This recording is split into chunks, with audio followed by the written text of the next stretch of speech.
तेव्हा रशियाच्या फौजा युक्रेनची राजधानी कीवमध्ये घुसल्या आहेत। शहरात मोठी आणीबाणीची स्थिती निर्माण झाली आहे।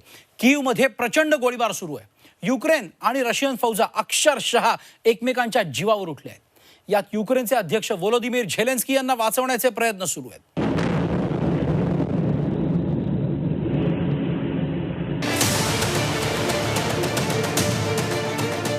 युक्रेनच्या राजधानीत रशियन फौजा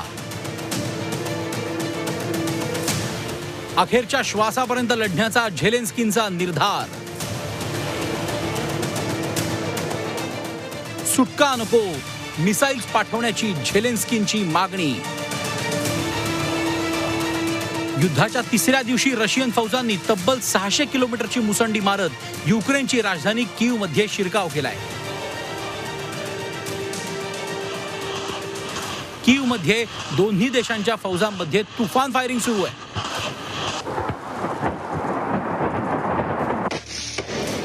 बंकरमध्ये लपून युक्रेनच्या फौजा रशियाचा हल्ला परतवून लावतायत। विशेष म्हणजे कीवच्या जनतेकडूनही जोरदार प्रतिकार सुरू आहे। कीवमधील जनतेच्या हाती शस्त्र देण्यात आली असून तब्बल 17,000 रायफली वाटण्यात आल्या आहेत।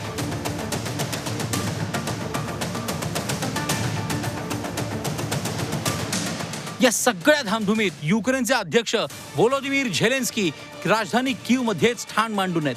कोणत्याही स्थितीत देश सोडणार नसल्याची ठाम भूमिका त्यांनी मांडली आहे। झेलेन्स्की यांच्या सुटकेसाठी अमेरिकेने प्रस्ताव दिलाय।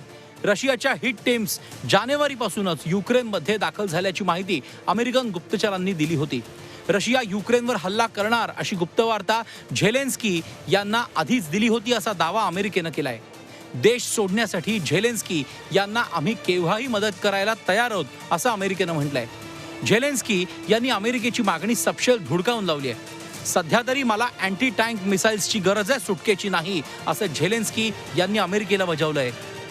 बंकरमध्ये असलेल्या झेलेन्स्की यांनी राजधानी वाचवा, युक्रेन वाचवा अशी साद कीववासियांना घातली।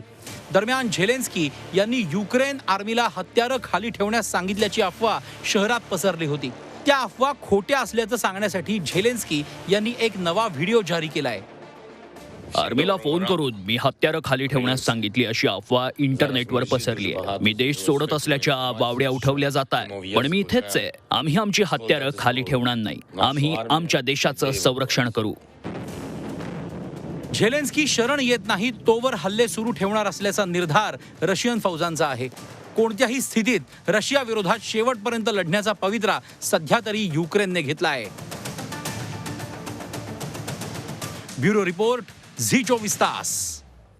रशियन सैन्य राजधानीत धुमाकूळ घालतंय। एकीकडे झेलेन्स्की यांनी अखेरपर्यंत लढण्याचा इरादा जाहीर केला असला तरी दुसरीकडे चर्चेची दारही काहीशी किलकिली झाली आहेत। युद्धावर तोडगा कसा निघणार? चर्चेची दारं अजूनही बंदच। रशिया युक्रेन चर्चा पुन्हा सुरू होणार? राजधानी कीवमध्ये जोरदार धुमश्चक्री सुरू आहे। रहिवासी इमारतींनाही आता रशियाने लक्ष करायला सुरुवात केली आहे। त्यामुळे संपूर्ण जगाची चिंता वाढली आहे। रस्त्यावरचा संघर्ष घरांमध्ये शिरलाय। त्यामुळे मृत आणि जखमींचा आकडा वाढण्याची भीती आहे। यातून तोडगा काढण्यासाठी चर्चेचे मार्गही चाचपले जात आहेत। युक्रेनच्या सैन्याने हत्यारं खाली ठेवली आणि शरणागती पत्करली तर रशिया चर्चा करेल असं पुतीन यांनी आधीच स्पष्ट केलंय। शांततेच्या चर्चेस रशिया तयार आहे, मात्र त्यासाठी युक्रेन आर्मीने शस्त्र खाली टाकावी। एवढंच नाही तर युक्रेन आर्मीने उठाव करावा, झेलेन्स्की सरकार उलथवून टाकावं असं आवाहन रशियाने केलंय। त्याशिवाय युक्रेनचं सरकार चर्सी आणि निओ नाझींची टोळी असल्याची तोफही रशियाने डागली आहे। रशियाने चर्चेसाठी आपले अधिकारी मिन्स्क या शहरात पाठवण्याचा पर्याय ठेवला होता, पण वॉर्सॉ या शहरातच शांती वार्ता करण्याचा युक्रेनचा हट्ट होता।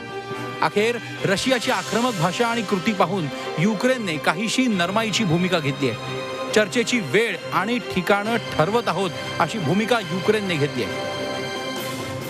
युक्रेनला वाटतं की या वाटाघाटी पोलंडमध्ये व्हाव्या, मात्र रशियाला वाटतं की या वाटाघाटी रशियामध्ये व्हाव्या. तिथे युक्रेनचे जे प्रेसिडेंट आहेत त्यांना येणं शक्य नाही, कारण जर ते तिथे गेले तर रशिया त्यांना पुन्हा तिथून जिवंत परत जाऊ देणार नाही. तर त्याच्यामुळे वाटाघाटींवरती सुद्धा एक प्रश्नचिन्ह आहे. युक्रेन शांतता आणि युद्धविरामाच्या मुद्द्यावर चर्चेस तयार आहे. न्यूट्रल स्टेटस आणि सुरक्षेच्या हमीसाठी युक्रेन आग्रही आहे. तसंच नाटोत सहभागी न होण्याबाबत चर्चा करण्यासही युक्रेन तयार आहे, अशी भूमिका झेलेन्स्की यांनी घेतल्याचं त्यांच्या प्रवक्त्याने म्हटलंय. रशिया आणि युक्रेन यांच्यातल्या युद्धाला महायुद्धाचं स्वरूप येऊ नये अशीच जगाची इच्छा आहे. युद्धातून अपरिमित हानी होतीये, त्यामुळे हे युद्ध रोखण्यासाठी तातडीनं शांती वार्ता करण्याची गरज आहे. ब्युरो रिपोर्ट, झी 24 तास. जग तिसऱ्या महायुद्धाच्या उंबरठ्यावर आहे का? कोरोना महामारीतून सावरत असलेल्या जगाला आता युद्धामुळे अपरिमित हानीला सामोरं जावं लागेल का? पाहूया हा रिपोर्ट. जगावर तिसऱ्या महायुद्धाचं संकट.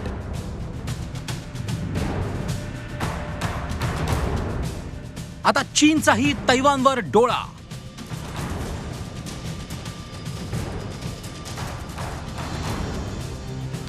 फ्रान्सच्या राष्ट्रपतींनी वाजवली धोक्याची घंटा. युक्रेन रशिया युद्ध सुरू असताना आता फ्रान्सचे राष्ट्रपती इमॅन्युएल मॅक्रॉन यांनी धोक्याचा इशारा दिलाय. जगावर तिसऱ्या महायुद्धाचं सावट आहे. मोठा काळ जगाला युद्धाचा सामना करावा लागू शकतो, असं मॅक्रॉन यांनी म्हटलंय. युक्रेन आणि रशिया यांच्यातला संघर्ष गेल्या 8 वर्षांपासून सुरूच होता. मात्र गेल्या काही वर्षात प्रथमच एका देशाने दुसऱ्या देशावर खुलेआम हल्ला करून राजधानीपर्यंत मुसंडी मारण्याचा प्रकार पहिल्यांदाच घडलाय. मात्र सध्या रशिया युक्रेन एकमेकांना भिडले असले तरी अशी युद्धाची खुमखुमी अन्य काही देशांनाही आहे. युक्रेन प्रकरणातून धडा घेत चीन तैवानवर हल्ला करण्याची शक्यता नाकारता येत नाही.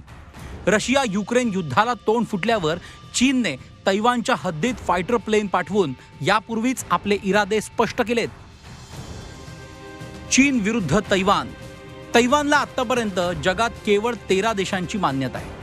चीनने पहिल्यापासून आपला दावा सांगितलाय. चीनने याआधी वारंवार तैवानवर हल्ल्याचे प्रयत्न केले. चीनची फायटर प्लेन्स अनेकदा हवाई हद्दीचं उल्लंघन करत तैवानमध्ये घुसखोरी करतात. युक्रेन रशिया युद्ध सुरू झाल्यापासून चीनने आतापर्यंत 9 विमानं तैवानच्या हद्दीत घुसवली आहेत. या युद्धजन्य स्थितीचा फायदा चीन घेण्याची शक्यता नाकारता येत नाही. अझरबैजान विरुद्ध अर्मेनिया. एकेकाळच्या सोव्हिएट संघाचं विघटन झाल्यानंतर हे दोन्ही देश फुटून वेगळे झाले. या दोन्ही देशांमध्ये नागोर्नो आणि काराबाख या प्रदेशावरून वाद सुरू आहेत. दोन्ही देशांमध्ये या प्रदेशावरून चकमकी होत असतात.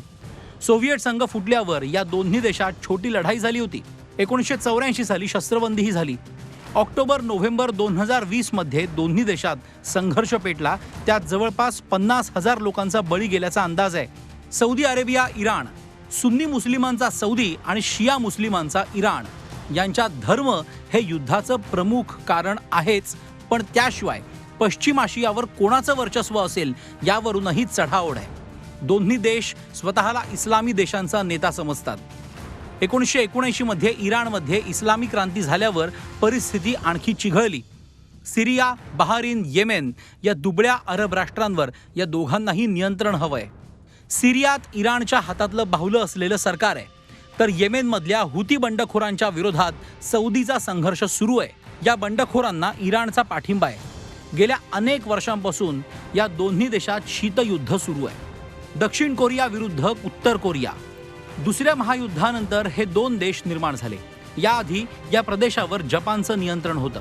1950 मध्ये उत्तर कोरियाने दक्षिण कोरियावर हल्ला केला. अमेरिकेसह 15 देशांनी दक्षिण कोरियाची साथ दिली, तर रशिया आणि चीनने उत्तर कोरियाची साथ दिली. 1953 साली युद्ध संपलं आणि हे 2 देश वेगळे झाले. तेव्हापासून या दोन्ही देशात कमालीचा तणाव आहे. उत्तर कोरियाला दक्षिण कोरियावर कब्जा करायचा आहे. रशिया युक्रेनच्या निमित्ताने या दोन्ही देशांमधला संघर्ष पुन्हा पेटला तर जग तिसऱ्या महायुद्धाच्या खाईत लोटलं जाण्याची शक्यता आहे. फ्रान्सच्या इशाऱ्याने ही बाब प्रकर्षाने जगासमोर आणली आहे. ब्युरो रिपोर्ट, झी 24 तास.